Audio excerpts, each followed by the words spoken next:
this episode. Gandhi, Struggles That Forged a Legend from the Alchemist's Corner series is brought to you by Vizkard Studio. What truly shapes a person who goes on to change the world? Is it, the grand public events we all read about? Yeah. The sweeping movements, the iconic speeches we remember? Or is it something maybe far more intimate? Those quiet, often pretty messy struggles of self-discovery, the personal experiments with truth that maybe no one else sees, but which fundamentally alter the trajectory of a life? Today, on The Deep Dive, we're taking an extraordinary journey into precisely that, the early life and formative experiences of M.K. Gandhi. And we're doing it as he himself meticulously chronicled them in his autobiography. This isn't just, a historical account of some distant figure. It's a deeply personal exploration into his experiments with truth, his own words that laid the indispensable groundwork for the Mahatma we know. We're diving right into the source material, his own reflections, to understand how a man becomes a legend, not by accident, it seems, but by conscious, often really painful internal transformation. Exactly. Our mission today is to sort of peel back those layers. We want to uncover how his personal introspection, the profound moral challenges he faced, and even, seemingly small everyday decisions. They weren't just isolated incidents. They were deeply interconnected, like constant building blocks that contributed to the extraordinary principles he would later champion on a global scale. We're looking beyond the myth, really delving into the raw human experience behind the legend, and tracing how his internal landscape, his very character and convictions, actually evolved from these foundational experiences. And for you, our listener, this offers, I think, a unique and incredibly powerful lens into how character is forged. It's about recognizing that our own failures, our insights, the unexpected turns in our lives, maybe these aren't detours, right? Maybe they're the very path to growth. Gandhi's journey offers these profound lessons applicable to really anyone seeking to live a more principled, more impactful, and ultimately maybe a more truthful life. It's about understanding the deep, often uncomfortable roots of his unwavering commitment to truth, nonviolence, and self-purification. We're not just looking at dates and events today, but at the very fabric of his character, woven from these early struggles and triumphs.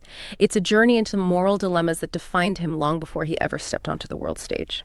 Okay, let's unpack this. We begin, like all good stories do, right? At the very start, with family. Yep. We often picture historical figures as fully formed, almost appearing out of thin air. But Gandhi was born into a specific family, with distinct influences that shaped his earliest understanding of the world and his place in it. What was that foundational family structure like for him? It was a fascinating blend, really. A mix of public service and this deep private piety. His father, Karamchand Gandhi, known affectionately as Kaba Gandhi, held quite significant political roles. He served as a prime minister, or Diwan, in several states, places like Porbandar, Rajkot, and Vankana. And he was also a member of the influential Rajasthanic court. So what this meant was, from a very young age, Gandhi was exposed to the inner workings of public life, to the intricacies of governance and administration, negotiations, disputes. He witnessed power and its application firsthand, even though his father apparently always considered himself a servant of the state. This provided a kind of practical, real-world context for understanding public duty, even if he didn't fully grasp its significance at the time. Okay, so he had this early exposure to statecraft and public affairs through his father. But you mentioned his mother left an outstanding impression of saintliness. What did that actually look like day to day for a young Gandhi observing her? How did her influence differ from his father's, maybe? Absolutely. His mother, Putlabai, was a profoundly different influence, but equally powerful in her own way. Gandhi himself chronicled her unwavering devotion. She wasn't just conventionally religious. Her piety was deeply personal, rigorous, and very visibly lived. He describes her observing these demanding daily prayers and never missing the Chaturmas, that's a holy period spanning 4 months, often dedicated to spiritual reflection and austerity. But it was her commitment to vows that really resonated with him, it seems. She would take, and I'm quoting him here, the hardest vows and keep them without flinching, even when she was facing severe illness. Imagine a young Mohandas watching his mother, maybe physically weakened by a fever, yet steadfastly adhering to something like the Chandrayana vow. That's a really demanding fast where food intake is carefully regulated, often increasing or decreasing with the phases of the moon. He also recounts her ability to keep 2 or 3 consecutive fasts, almost as if it were nothing. He saw it as an act of incredible inner strength and purification. Wow, so it wasn't just what she believed, but the sheer visible fortitude with which she lived those beliefs. That's powerful. It sounds like she was demonstrating a kind of quiet internal strength, a self-mastery maybe, long before he ever conceived of his own public movements. Is it fair to say that her personal asceticism was a direct precursor to his own later public commitment to self-purification and even nonviolence? That's a really profound connection to draw, and I think it's entirely fair, actually. Her life was a testament to the idea that true strength comes from within, right? From moral conviction and absolute self-discipline. She was demonstrating the power of tapasya, that intense self-exertion or austerity, but within the domestic sphere. And that lesson, learned, at his mother's knee, became a fundamental building block for his understanding. His understanding of how individual inner strength and commitment to vows could translate into collective moral force. It showed him that principles, to be truly powerful, have to be lived, not just believed or, talked about. The steadfastness, the unwavering commitment she showed, it certainly mirrored the kind of tenacity he would later demand of himself and his followers in the face of immense opposition, first in South Africa and later in India. This deeply ingrained respect for vows and self-discipline was, I think, a critical inheritance from his mother. Now, moving from these foundational influences, we encounter something quite surprising, a fact that often gets overlooked, I think, and one that deeply informed his later views on social reform and the ideal of partnership: Gandhi's childhood marriage.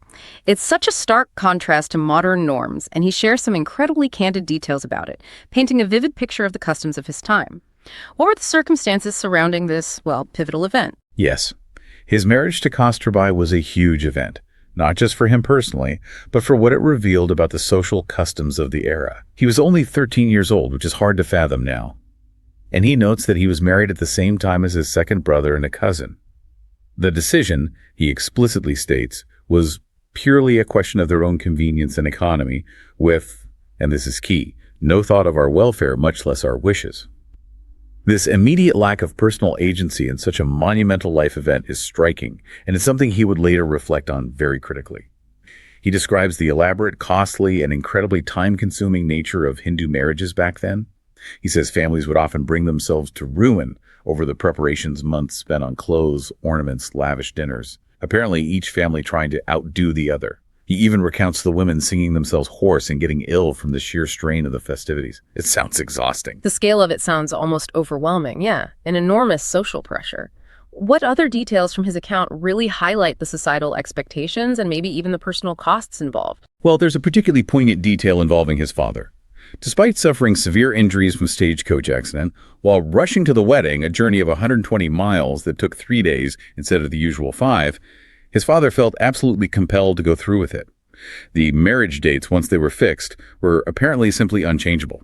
It's a real testament to the rigid social customs of the time. The ceremony itself was, for the young Gandhi, mostly a blur of excitement and new clothes, but the underlying gravity and tradition were immense. And the irony here is just, it's perfect, isn't it? For understanding the mindset of a 13-year-old boy. Amidst his father's very real pain and injury, Gandhi admits to forgetting his grief in the childish amusement of the wedding festivities. This perfectly illustrates the sheer youth and, frankly, immaturity he was at during this life-altering event. It really sets the stage for a great deal of self-reflection later on. How did this immediate experience of marriage, particularly with Kasturbai, begin to shape his early understanding of relationships? Oh, it was a crucible, absolutely. A crucible of his early, and he admits, often flawed, marital ambitions. He openly desired to make Kasturbai an ideal wife. His words were to live a pure life, learn what I learned, and identify her life and thought with mine. He confesses this was a totally self-centered ambition, entirely one-sided. Kasturbai, on the other hand, was illiterate. He describes her as simple, independent, persevering, and, with me at least, reticent. Oh. And crucially, she was not impatient of her ignorance, which must have been a huge source of frustration for his ambition to sort of mold her into his intellectual equal. Right. He wanted to teach her, to shape her. Exactly. And he candidly describes his failure to educate her in youth, blaming his lustful love, his term, which, he admits, left him no time for patient instruction. He even tried to force teaching against her will at night. And this was all under the constraints of Kathiawat's peculiar, useless, and barbarous Puda system. That's the system of female seclusion, right? Where he dared not even talk to her in front of elders. Purida made his attempts to educate her even more difficult. This is a powerful aha moment in his writing, isn't it? An incredibly honest and self-critical revelation. He explicitly states, I'm quoting again, "I am sure that had my love for her been absolutely untainted with lust, she would be a learned lady today, for I could then have conquered her dislike for studies. I know that nothing is impossible for pure love." Wow. This isn't just a lament about a missed opportunity. It feels like a profound piece of self-reflection. What does this admission tell us about his evolving understanding of love, partnership, and his own character at this early stage? This quote is absolutely foundational, I think, to understanding Gandhi's entire trajectory. It reveals an extraordinary capacity for self-assessment, for self-blame even, a willingness to confront his own imperfections rather than just projecting them onto Kasturbai. He's articulating a nascent understanding that true love, pure love, is selfless, patient, and empowering rather than possessive or self-serving. His lustful cruelty, as he calls it, wasn't just about physical desire, he realizes. It was about his own ego, his ambition to remake her in his image, which prevented genuine connection and mutual growth. So the failure wasn't just in teaching her, but in the way he approached it, the motivation behind it. Precisely. What stands out is that he recognizes this failure, not as some youthful indiscretion to be forgotten, but as a deep moral lapse, one that denied his wife the opportunity for education and companionship he claimed to desire for her. This self-reflection is so critical to understanding his later principles of self-purification, his belief in the equality of sexes, and the nature of true, selfless love. He would later connect this directly to the concept of ahimsa, or nonviolence, even in the most intimate relationships. It's a powerful lesson, isn't it? How our intentions, when they're tainted by ego or desire, can lead to unintended harm, even when we think we're acting out of love. What's incredibly striking in this early portrayal of his relationship is that unflinching honesty, that admission of his own failings as a husband and a teacher, driven by this self-centered, almost possessive ambition. It truly lays the groundwork for a profound journey of self-correction and a deeper understanding of genuine partnership. It sets such a high bar for self-awareness that, frankly, very few people ever reach. Okay, moving from the domestic sphere, we start to see Gandhi confronting his own character more broadly, making choices that would ripple through his life, demonstrating an almost precocious moral compass, even as a young boy. He seems to be constantly testing his own principles. Yeah, his school days, surprisingly, reveal a lot about his emerging character, even though he had a pretty low regard for his own academic ability. He openly states he was astonished whenever I won prizes and scholarships, because he believed he was quite ordinary academically. Yet at the same time, he very jealously guarded his character. He writes about weeping over the least little blemish or rebuke. This suggests an incredibly sensitive internal moral gyroscope operating strongly from a very early age. His identity seems tied more to his integrity than to his intellectual prowess. That really shows where his priorities lay even then. Exactly. And there's a significant incident he recounts involving corporal punishment in first or second standard. He describes it vividly. I did not so much mind the punishment as the fact that it was considered my desert. This sense of injustice, right, of having been wrongly judged or unfairly punished for something he didn't feel he deserved, it led to him weeping piteously. It wasn't the physical pain of the cane, he emphasizes, but the blemish on his character, the feeling of being misunderstood or condemned that truly hurt him. This is such an early indicator of his profound concern for truth and justice, even in these small personal matters. That's a powerful distinction, not feeling the pain, but the injustice itself. It speaks volumes about his internal framework already. What about his experiences outside the classroom beyond just these character assessments? Well, another telling detail, and one that sort of prefigures his later commitment to holistic well-being, is his initial dislike for compulsory gymnastics and cricket at school. This wasn't just laziness or disinterest, apparently. It was driven partly by shyness, but also by a false notion that physical activity had nothing to do with education. But the real touching reason for his avoidance, he reveals, was a keen desire to serve as nurse to my father upon school closing. His deep sense of familial duty clashed directly with the school's rules. His request for exemption was denied, and then one day he missed a class because of clouds obscuring the sun so he couldn't tell the time and having no watch. This led to a small fine. The practicalities. Right. But this episode highlights his early sense of duty and sacrifice, directly clashing with external rules, and also his later realization that, actually, physical training should have as much place in the curriculum as mental training. He connects this to the idea that a sound mind requires a sound body, something he learned through experience and regretted not embracing earlier. It shows his capacity for self-correction and integrating different aspects of life into a coherent philosophy later on. It's clear he was driven by a deep sense of personal morality and duty from a very young age. But it wasn't just about his own character in isolation, was it? It was about navigating friendships and temptations that really pushed his boundaries, leading to some profound, and he says at times tragic, insights into human nature and the challenges of moral influence. Indeed. One of his most candid confessions involves forming an intimate friendship in high school with an elder brother's friend. Despite clear warnings from his mother, his brother, and even his wife Kasturbai about this friend's weaknesses, Gandhi's stated motive, he claims, was to reform him. This experiment in moral influence, however, proved pretty disastrous. He admits of falling under the friend's sway, confessing to actions like secret smoking, petty theft from servants, and even visiting a brothel, experiences he later deeply, deeply regretted. Trying to reform someone but getting pulled down instead. That's a classic trap. It really is. And he draws a powerful conclusion from this experience. A reformer cannot afford to have close intimacy with him whom he seeks to reform. He argues that true friendship is an identity of souls. Only between like natures can friendship be altogether worthy and enduring. He also insightfully notes that man takes in vice far more readily than virtue, which is, well, a sobering thought. This is a significant insight for anyone navigating relationships, isn't it? Highlighting the perils of trying to change others from within a compromised intimacy and the profound influence our companions can have on our moral compass. It definitely underscored for him the importance of choosing one's company carefully. That's a really difficult lesson to learn at such a young age, the idea that one's own character is so vulnerable to external influences. Did this friendship also lead him down other paths he later repudiated, like the meat eating? It did, yes. This same friend convinced him that meat eating was a duty for strength.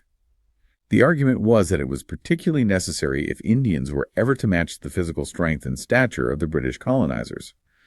Gandhi, remember, was brought up in a strictly Vaishnava family. They'd never touched meat.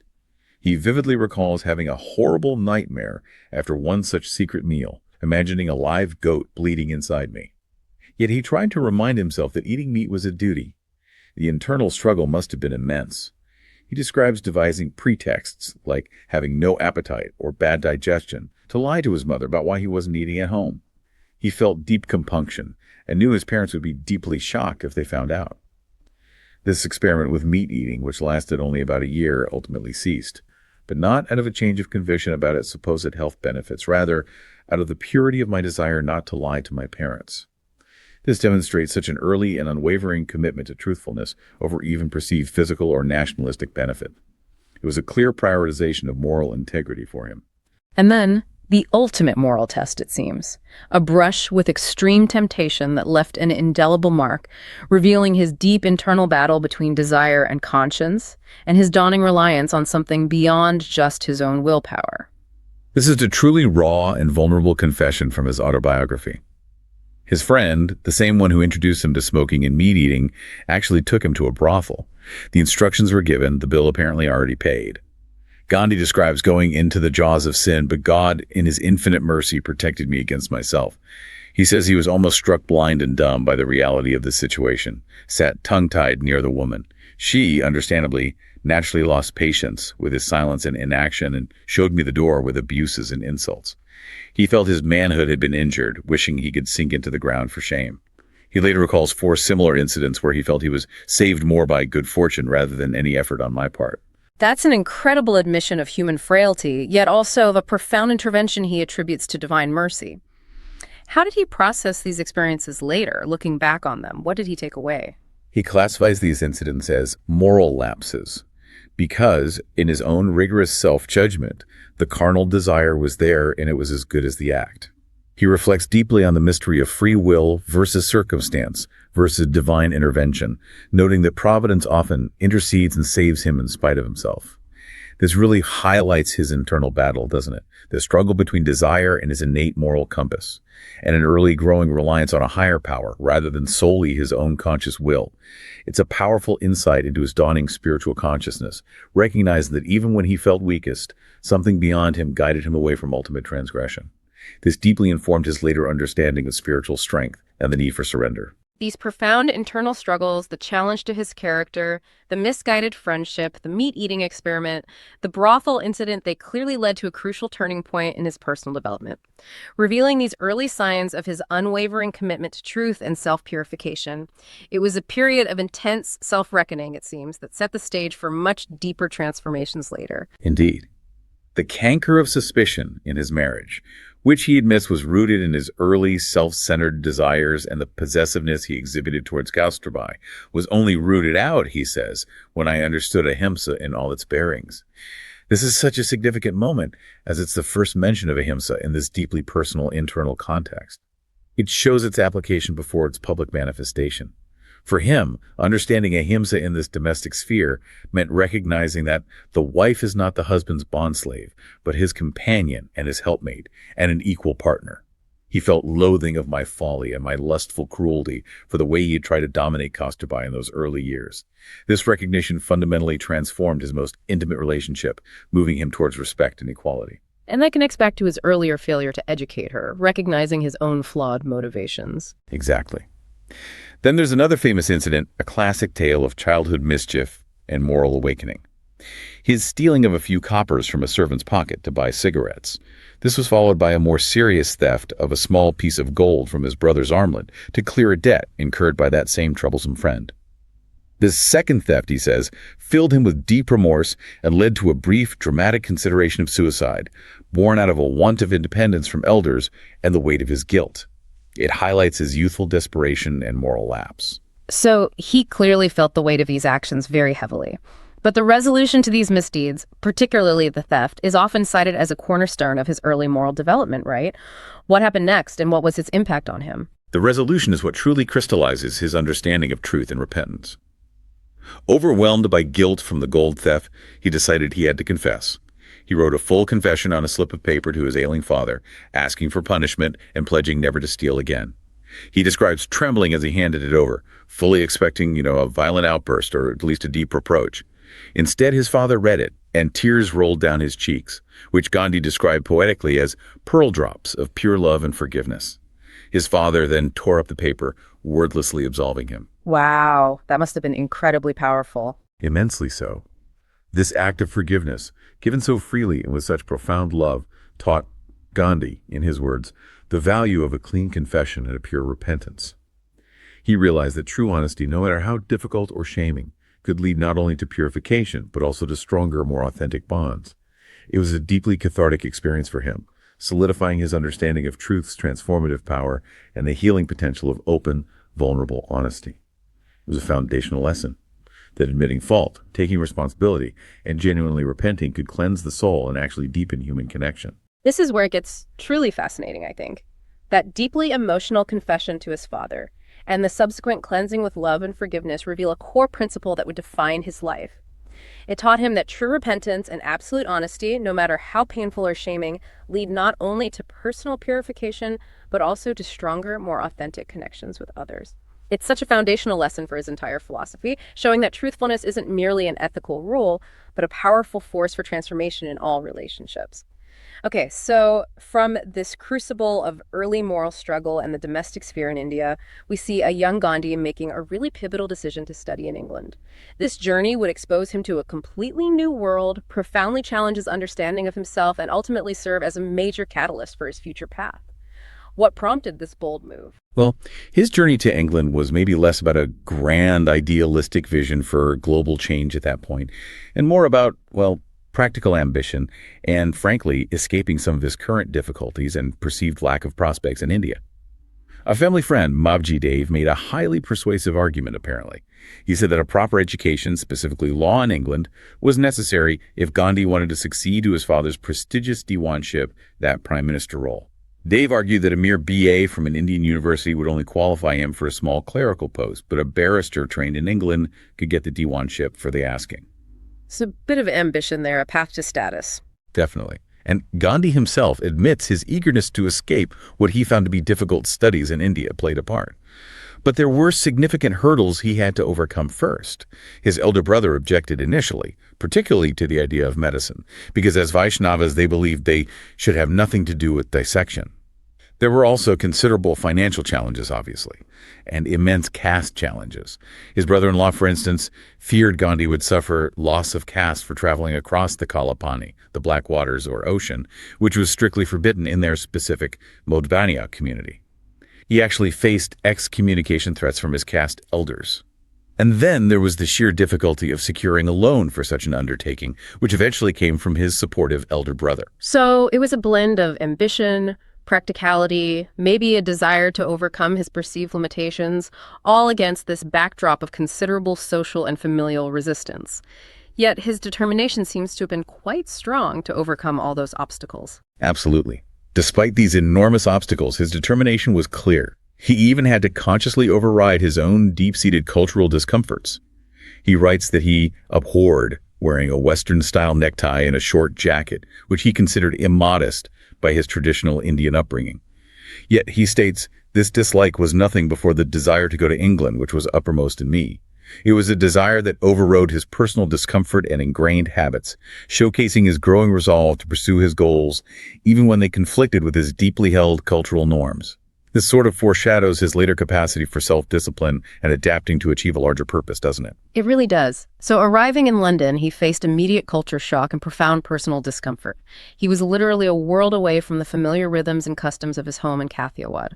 What were his initial experiences like in this completely alien environment? Oh, his early days in London were marked by intense shyness and a profound sense of alienation. He describes himself as fidgety, unable to speak English freely, having to frame every sentence in my mind before he could even utter a word. On the ship journey itself, he apparently hid himself in the cabin the whole day because he was so unaccustomed to talking English and felt acutely shy around the other English passengers. He just wasn't comfortable. That sounds incredibly isolating. It does. And he also struggled profoundly with the unfamiliarity of knives and forks, the basic tools of European dining. This led him to eat almost exclusively in his cabin on sweets and fruits he had brought from home. He was practically starving rather than face the immense social embarrassment of navigating a new culinary culture in public. Dr. P.J. Mehta, a contact he met upon arrival, gave him his first lesson in European etiquette, which included advice like, do not touch other people's things, do not ask questions, do not talk loudly, and crucially, never address people as sir, because that was only used for servants or inferiors. This was a crash course in cultural navigation, highlighting how utterly out of his element he felt. His dietary struggles continued even after landing. He couldn't relish boiled vegetables, finding them bland, and literally starved at lunch and dinner, living meagerly on spinach, bread, and jam for a period until he found a vegetarian restaurant. That's a vivid picture of extreme discomfort and isolation. It sounds like a significant test of his resilience right from the start. You mentioned his vegetarian vow earlier, the one he made to his mother. How was that tested in this new, challenging environment? Well, this period also saw significant pressure from a friend, a fellow Indian he met there, to abandon his vegetarian vow. The friend called it pure superstition and argued that it was a promise made before an illiterate mother, implying it held no rational weight in sophisticated London. He even suggested that if Gandhi didn't adapt to European customs, including meat eating, he'd be a social pariah, unable to thrive or fit in. Yet Gandhi steadfastly refused, citing his solemn promise to his mother. This is highly significant because it reinforced the incredible strength of his commitment to vows, right?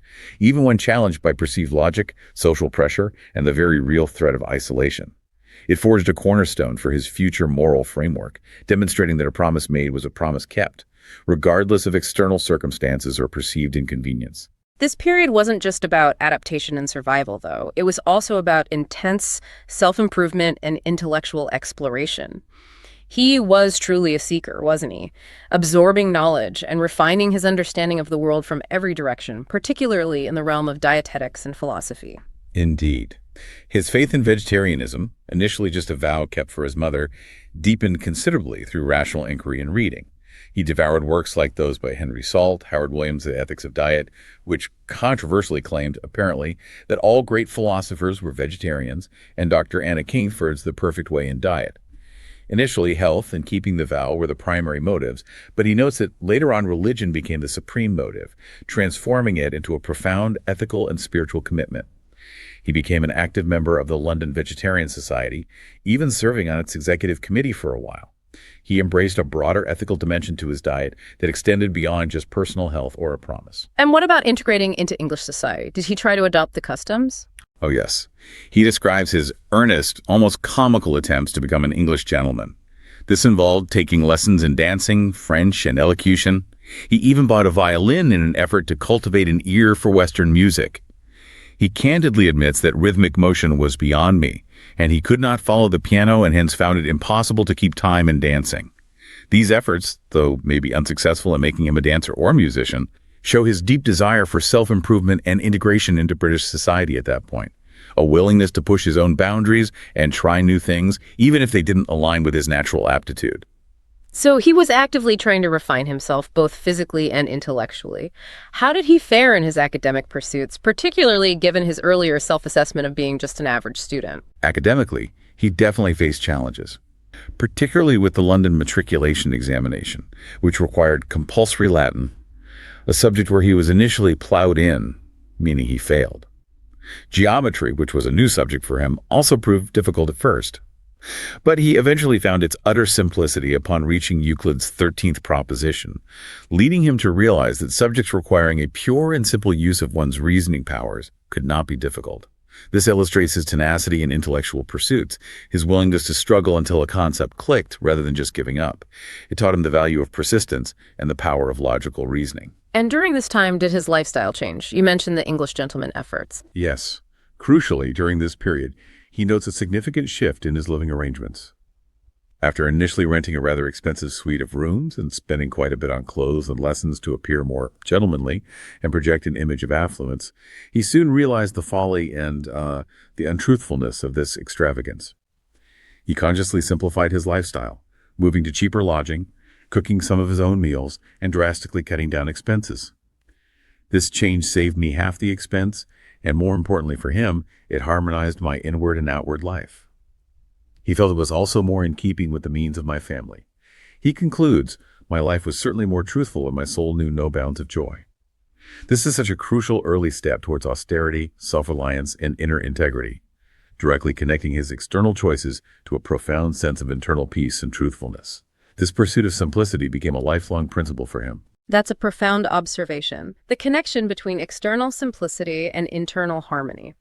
Beyond the academic and social aspects, England also became the setting for deep spiritual inquiry and the purging of lingering moral cankers, as he put it, marking a truly significant turning point in his self-understanding and spiritual development. Absolutely. His commitment to absolute truthfulness, which we saw emerge so powerfully in his confession to his father, was further tested and ultimately solidified during this period in England. He describes the canker of untruth, stemming from an earlier incident in Brighton. Out of shame, or maybe a desire to avoid perceived awkwardness with his landlady, he implied he was vegetarian by choice, rather than admitting it was due to a solemn vow made to his mother. He later felt immense guilt over this, what seems like a small deception to us maybe. He purged this guilt by confessing the guilt in a letter to his hostess. And from then on, he vowed he never thenceforward hesitated to talk of my married state wherever necessary. This illustrates the profound and absolute importance he placed on truthfulness, seeing even minor deceptions as a blemish on his soul. It became a non-negotiable principle. And this is where his spiritual path really started to take shape too, wasn't it? Yes, his spiritual awakening was also deeply influenced by his encounter with two Theosophist brothers. They introduced him to Sir Edwin Arnold's English translation of the Bhagavad Gita, the Song Celestial. He admits he was ashamed that he hadn't read this central Hindu scripture in Sanskrit or even Gujarati before. He began reading it with them, and the verses in the second chapter, the ones describing the slippery slope from sensory objects to desire, then passion, recklessness, and ultimately ruin, made a deep impression. He says they still ring in my ears decades later. He regarded the Gita as one of priceless worth and the book par excellence for the knowledge of truth. This really laid the foundation for his lifelong devotion to it as his primary spiritual guide. It provided an intellectual and spiritual framework for his personal quest for truth. What's truly captivating here is how these intense intellectual and spiritual explorations began to intersect with his personal struggles. You mentioned earlier his brushes with temptation back in India.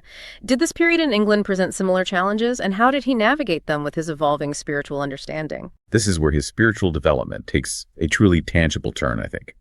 He reveals another moment of extreme temptation, this time with a woman in Portsmouth who was his landlady. He admits he was again moved to lust. But in a profound and desperate act, he fled from the scene, quaking, trembling, and with beating heart. He attributes his escape not to his own strength of will, which he felt was utterly insufficient in that moment, but directly to God in his infinite mercy.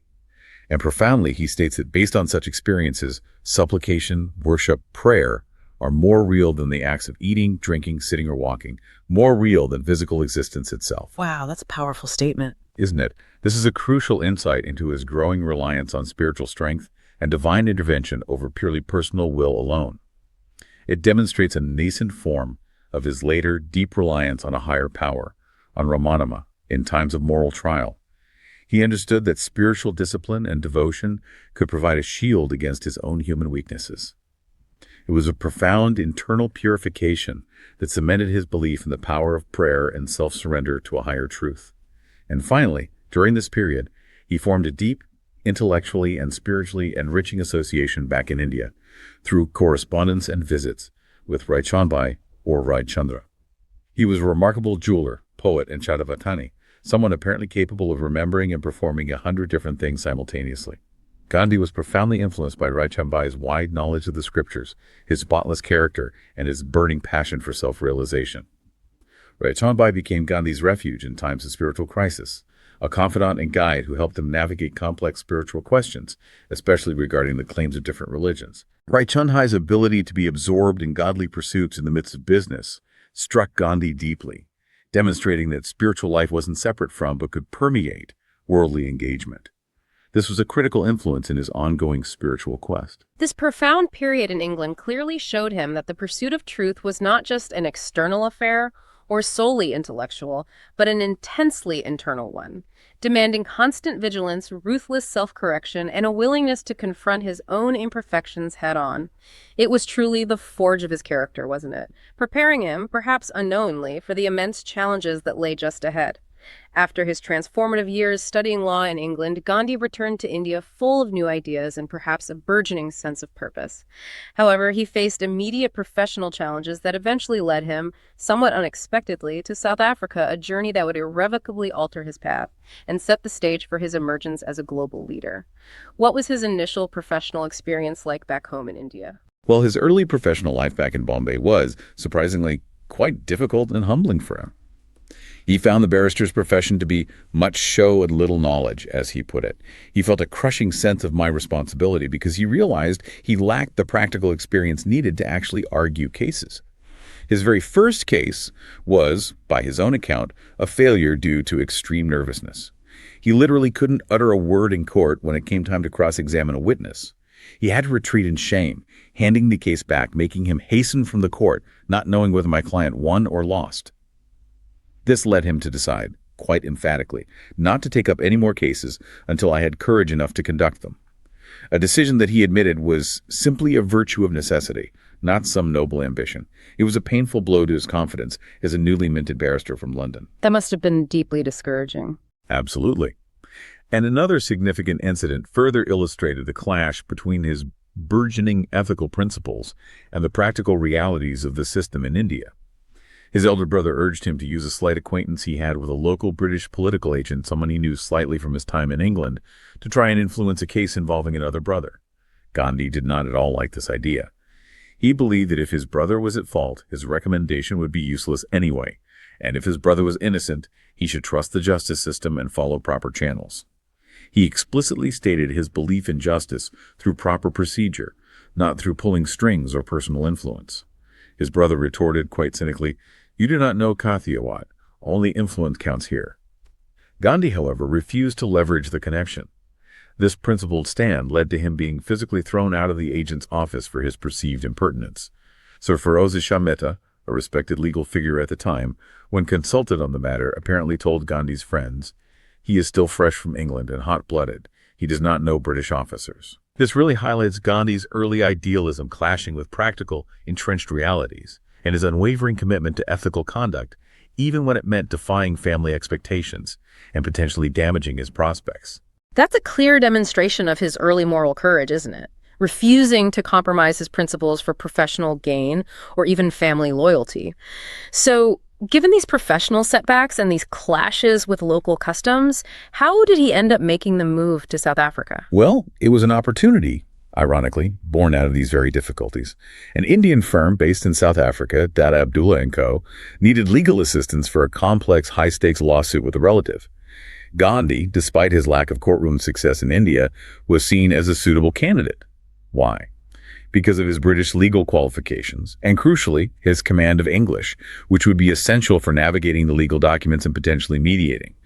He accepted the offer, initially planning just a short stay, maybe a year, to help prepare the case and assist the main lawyers. Little did he know this seemingly temporary assignment would stretch into 2 decades of intense struggle and become the very birthplace of his revolutionary philosophy of Satyagraha. And it was in South Africa, almost immediately, that he first encountered institutionalized racial discrimination on a scale he hadn't experienced before, sparking his resolve to fight for justice, transforming what could have been just a series of personal slights into a much wider public mission. What were his first encounters with this systemic prejudice like? In South Africa, he immediately faced a really shocking level of prejudice. The epithet coolie, he noted, was commonly applied to all Indians, regardless of their status or background. It had a deeply contemptuous connotation, meaning, as he put it, what a pariah or an untouchable means to us back in India.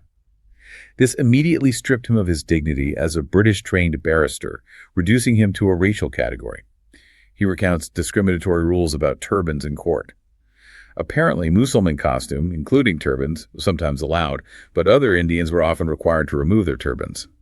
When he was asked by a magistrate in Durban to remove his turban, he initially obeyed, leaving the court. But not out of weakness. He explained later he wanted to reserve my strength for fighting bigger battles. It was worthy of a better cause. This shows a strategic mind already at work, understanding that you have to choose your battles, not waste energy on minor slights where larger injustices demand sustained resistance. That's fascinating. That's strategic thinking even then. And then came the really famous incident, the one everyone knows. Right, the infamous Pietermaritzburg train incident. It's often cited as a major catalyst for his activism, and rightly so. Despite holding a valid first-class ticket, he was forcibly removed from his carriage by railway officials and a constable. He was left shivering on the dark, cold platform simply because a white passenger objected to his presence. Because he was a coolie and therefore deemed unfit to travel alongside white passengers in first class. Later, during a stagecoach journey from Charlestown to Standerton, he was again denied a seat inside the coach because he was a coolie. He was made to sit outside with the driver. Then, the conductor, wanting to smoke, told Gandhi to move and sit on the dirty footboard.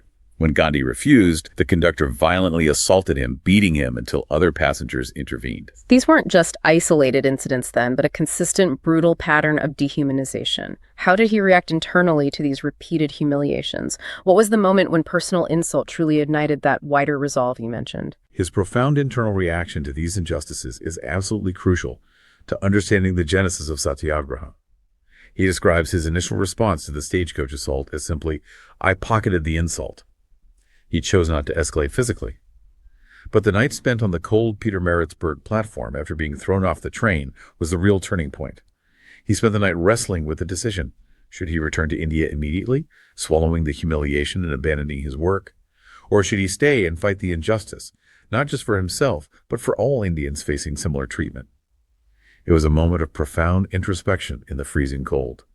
He declares quite powerfully in his autobiography, "My active non-resistance began from that date." This is that pivotal early moment where personal injustice ignited a wider, determined resolve. Not to return to India, but to challenge the systemic discrimination he encountered. And importantly, not through violence, but through a new form of resistance he was just beginning to formulate.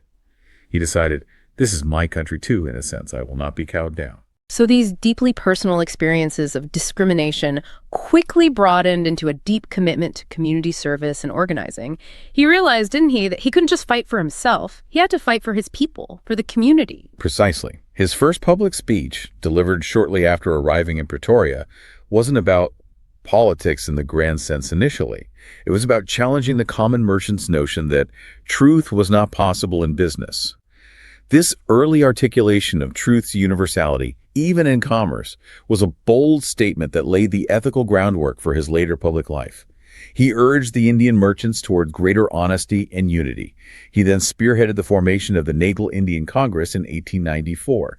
This was an organization specifically established to fight against discriminatory legislation, particularly the looming Indian Franchise Bill, which sought to disenfranchise Indians in Natal, taking away their right to vote. So he moved quickly from personal experience to collective action.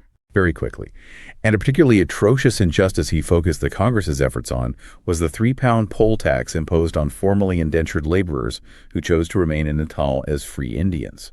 This tax applied to the men, their wives, and even their children over a certain age, despite their meager average income being around 14 shillings a month.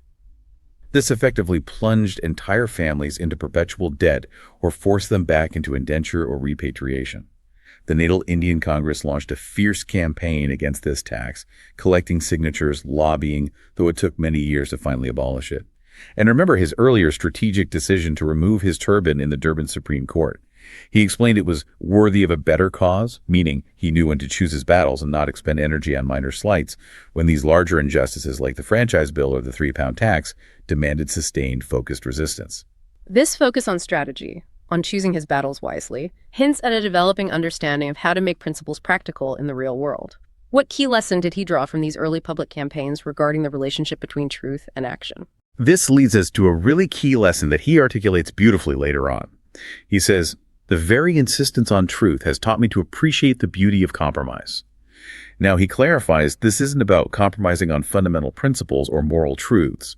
Rather, it's about finding strategic, practical ways to apply them, adapting to circumstances, negotiating, finding common ground without betraying the core truth. He saw this spirit of constructive compromise as an essential part of Satyagraha. It reflects the practical wisdom he was gaining that in real-world struggles, finding a path forward that upholds truth while allowing for negotiation and mutual understanding isn't a weakness, but actually an essential strength of nonviolent resistance. It's about the art of the possible, you could say, but always within the framework of the principled. That's a really nuanced understanding. Meanwhile, beyond the public sphere, his commitment to personal and communal self-purification was also evolving, wasn't it? Often challenging his close-knit relationships and deeply ingrained cultural norms, bringing these societal battles right into his own home. Oh, absolutely. He describes significant experiments in living within his own household, demonstrating his sometimes quite radical commitment to social equality, often pushing his family beyond their comfort zones.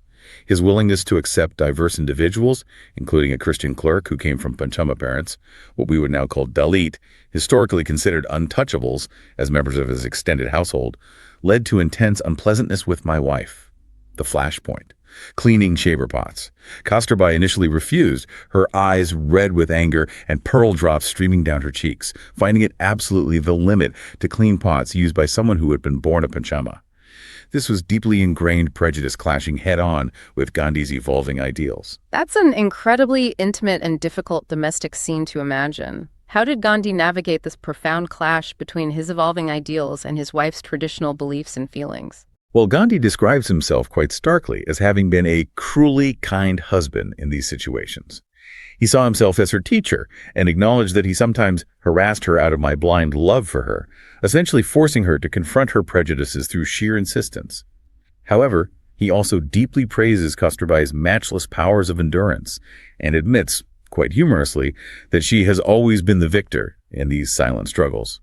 She often simply outlasted him through sheer stubbornness, born of her own convictions, or perhaps her own pace of change. This shows the profound evolution of their relationship over time, from that early, infatuated, rather domineering husband and a somewhat submissive wife to becoming tried friends, a partnership forged through these challenging, deeply personal experiments in equality and social reform conducted right within their own home. Their marriage, in many ways, became a microcosm of the larger social battles he would fight outside. It really humanizes both of them, doesn't it? And shows the struggle involved. What about his views on public work and funding? Yes, he also developed a very strong conviction during this time that public institutions run on permanent funds are generally not a good thing. He believed that a permanent fund carries in itself the seed of the moral fall of the institution. Quite a strong statement. He advocated instead for institutions relying on ongoing, ideally daily or annual, public support. He saw this as a constant test of his popularity and the honesty of its management, emphasizing transparency and accountability. He felt assured funding could lead to moral complacency, a kind of laziness, and a detachment from the public the institution was supposed to serve. This was a lesson learned firsthand from managing the Natal Indian Congress funds, and was later powerfully proven, in his eyes, by the successful 6-year Satyagraha campaign, which ran entirely without permanent funds, relying instead on ongoing public contributions and community support. What's truly fascinating here as we see this section develop is how these intensely personal battles and domestic experiments, like the arguments over cleaning latrines or challenging his wife's ingrained prejudices, directly informed his public philosophy. His later movements were clearly not abstract theories conjured out of thin air. They were deeply rooted in lived experience and the continuous, often messy, process of self-purification and social reform, starting right in his own backyard, within his own marriage. This deep dive has shown us the raw material of Gandhi's character, really forged in the fires of personal struggle and external injustice, particularly in South Africa. Now let's see how these early experiences coalesce into the profound philosophy of self-control, austere living, and nonviolent resistance Satyagraha that would define his legacy as the Mahatma. The evolution of his core principles is fascinating, and as we've seen, intensely personal. A truly seminal moment occurred during the so-called Zulu Rebellion in Natal in 1906. Gandhi had organized and was leading an Indian ambulance corps, tending to the wounded on both sides, including badly injured Zulus who were often left neglected. While doing this difficult work, an idea flashed upon me, he writes, that if I wanted to devote myself entirely to the service of the community, I must relinquish the desire for children and wealth and live the life of a vanaprastha. That's the traditional Hindu stage of life where one retires from household cares to dedicate oneself to spiritual pursuits and service. This was a profound internal shift, directly linking his personal renunciation to his deepening commitment to public service. He realized the two were fundamentally intertwined for him. That's a huge realization, connecting personal life choices directly to public service capacity. It led directly to his decision to take the brahmacharya vow, a vow of celibacy and complete self-restraint in 1906. Now, this wasn't a hasty decision made in isolation. He had a lengthy discussion with his wife, Kasturbai, who, remarkably, had no objection, according to his account. He candidly admits to having great difficulty in making the final resolve and initially lacking the necessary strength to control his passions. He found the idea of eliminating carnal relationship with one's wife seemed then a strange thing. Yet after finally taking the vow, he experienced an immediate sense of freedom and joy, and felt it acted as a sure shield against temptation. It solidified his spiritual strength and capacity for self-mastery in a way nothing else had. That's a huge step, obviously, a complete reorientation of his personal life. But he connects it directly to his public mission, doesn't he? How did he see this deeply personal vow linking to something as outwardly political as Satyagraha? This is one of his most profound insights, I think. He later connected this brahmacharya vow directly to Satyagraha, stating, "As though unknown to me, the brahmacharya vow had been preparing me for it. Satyagraha had not been a preconceived plan. It came on spontaneously, shortly after he took the vow." This reveals a profound, almost mystical connection he felt between his rigorous personal discipline and the emergence of his public philosophy of nonviolent action. He saw the individual's capacity for self-restraint, for mastering one's own desires and senses, as absolutely foundational for effective, collective moral resistance. Without that inner discipline, he believed, external resistance would lack the moral force, the soul force, that was essential.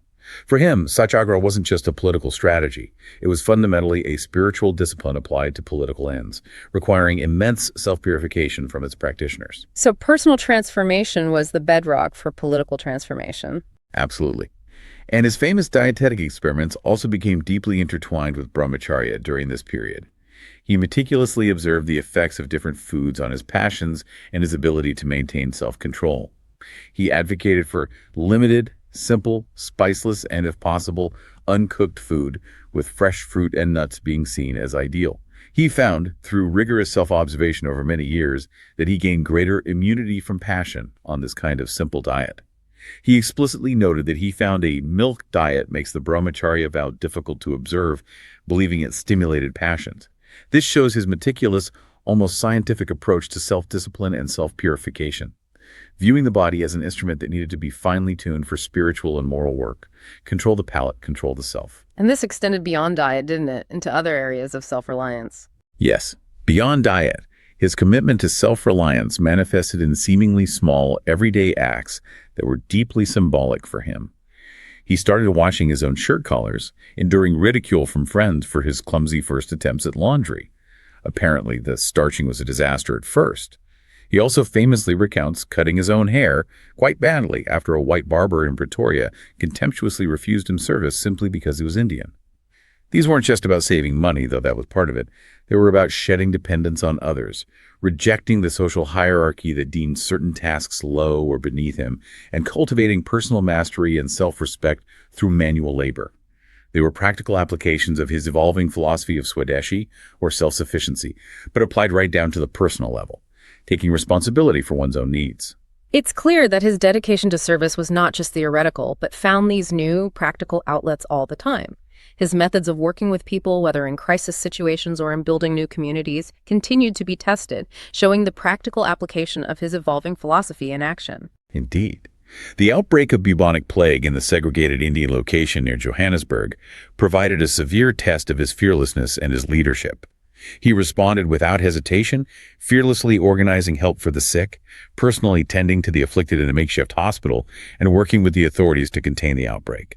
He was deeply moved by the indefatigable zeal and fearlessness of his young clerks and associates who volunteered alongside him, responding to the danger with a simple, powerful declaration: "Where you are, we will also be."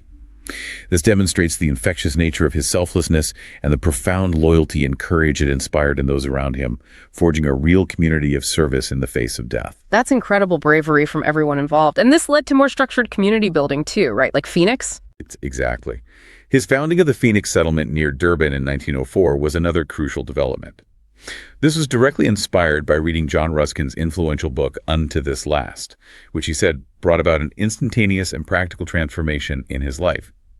Ruskin emphasized the dignity of labor, the idea that a lawyer's work has the same value as a barber's, and that the good of the individual is contained in the good of all. The Phoenix settlement aimed to put these ideals into practice through communal living, self-sufficiency through agriculture and craft, and shared manual labor.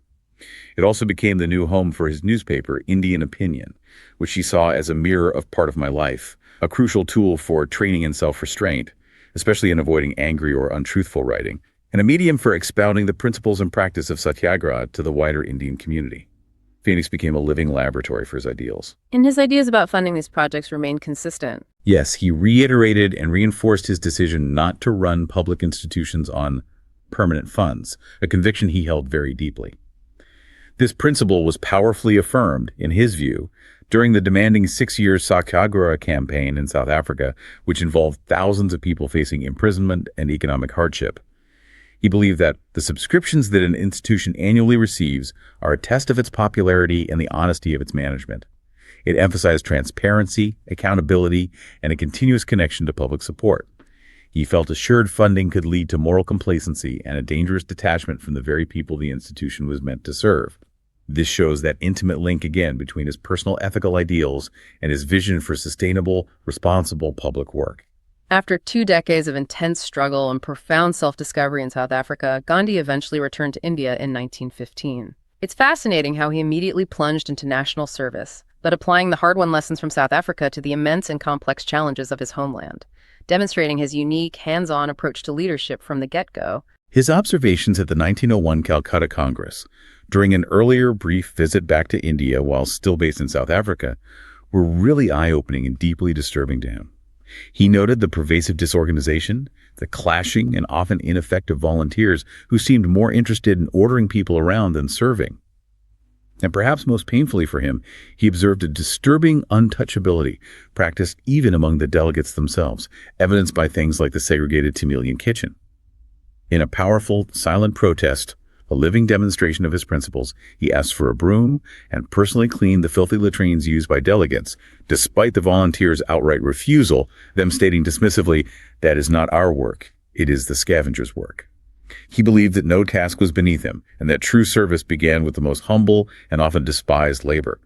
He was directly challenging ingrained caste prejudice through his own actions, not just words. That's such a potent image. And did he adjust his approach to leadership based on advice he received? Yes, his strategic approach to leadership was also refined during this early period back in India. His political mentor, Gopal Krishna Gokhale, a revered leader of the Indian National Congress, advised him after his final return. "Gandhi, You have to stay in the country, and this sort of reserve will not do. You must get into touch with as many people as possible. Gokhale urged him to spend a year traveling India, observing silently before engaging publicly. This encouraged Gandhi to shed some of his ingrained shyness and reluctance for public prominence, and to consciously expand his public engagement, understanding that effective leadership in the vastness of India required direct connection with people from all walks of life. So he's back in India, he's observing, he's learning, applying the lessons from South Africa. What was his first major campaign back home, and how did it demonstrate the practical application of Satyagraha on Indian soil? His first crucial practical application of Satyagraha in India was the Champaran campaign in BR in 1917. He went there initially with purely humanitarian and national service motives, at the request of a local farmer, to investigate the grievances of the ryots, the peasant farmers, who were being cruelly exploited by British indigo planters under the Tinkafia system, forced to grow indigo on part of their land. His quiet investigation immediately alarmed the authorities and planters. He was served with an official order to leave Champaran district. His defiant stand against this order was a pivotal moment. He refused to leave, pleaded guilty in court to disobeying the order, but stated his obedience was to the higher law of our being, the voice of conscience. He was fully prepared to face imprisonment for this just cause. The authorities, faced with his calm defiance and the growing support he was garnering, were confounded and eventually backed down, withdrawing the case. This marked a significant first victory for civil disobedience for Satyagraha in India. And his work there wasn't just political, was it? It was holistic. Yeah, exactly. He also emphasized proper village education and, critically, sanitation in Champaran.